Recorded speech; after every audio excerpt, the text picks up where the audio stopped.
GSRTC કંડક્ટરની સર્વશ્રેષ્ઠ તૈયારી કરો આ પુસ્તકમાંથી, કારણ કે આ પુસ્તક નવા સંપૂર્ણ અભ્યાસક્રમ આધારિત છે.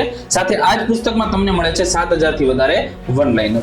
આ જ પુસ્તકના જો ઇન્ડેક્સની આપણે વાત કરીએ તો ઇન્ડેક્સમાં સંપૂર્ણ માહિતી સાથે તમને મળી જાય છે મોટર વ્હીકલ એક્ટ, જીએસઆરટીસી નિગમની માહિતી, કંડક્ટરની ફરજ અને ઈટીએમ મશીન, રોડ સેફટી, ટિકિટ અને લગેજ ભાડાના ગાણિતિક પ્રશ્નો, પ્રાથમિક સારવાર, સામાન્ય જ્ઞાન, ગુજરાતનો ઇતિહાસ, ગુજરાતની ભૂગોળ, સાથે ગુજરાતી વ્યાકરણ, ઇંગ્લિશ ગ્રામર, ગણિત, રીઝનિંગ, કમ્પ્યુટર, એટલે કે સંપૂર્ણ 100 માર્ક્સ આધારિત અને કંડક્ટરના સિલેબસમાં જેટલા વિષય આપેલ છે એ બધા વિષયની સાથેનું સંપૂર્ણ માહિતી ધરાવતું આ પુસ્તક છે એ તમને મળી રહેશે. તો આ પુસ્તકમાં અત્યારે તમને મળે છે 50% ડિસ્કાઉન્ટ, એટલે કે આ પુસ્તક તમને મળશે માત્ર ને માત્ર 180 રૂપિયામાં. તો અત્યારે જ અમારી આ વેબસાઇટ એટલે કે www.isonline.in પર જઈ અને પુસ્તકનો ઓર્ડર કરો અને તમે પણ કંડક્ટરની સર્વશ્રેષ્ઠ તૈયારી કરો.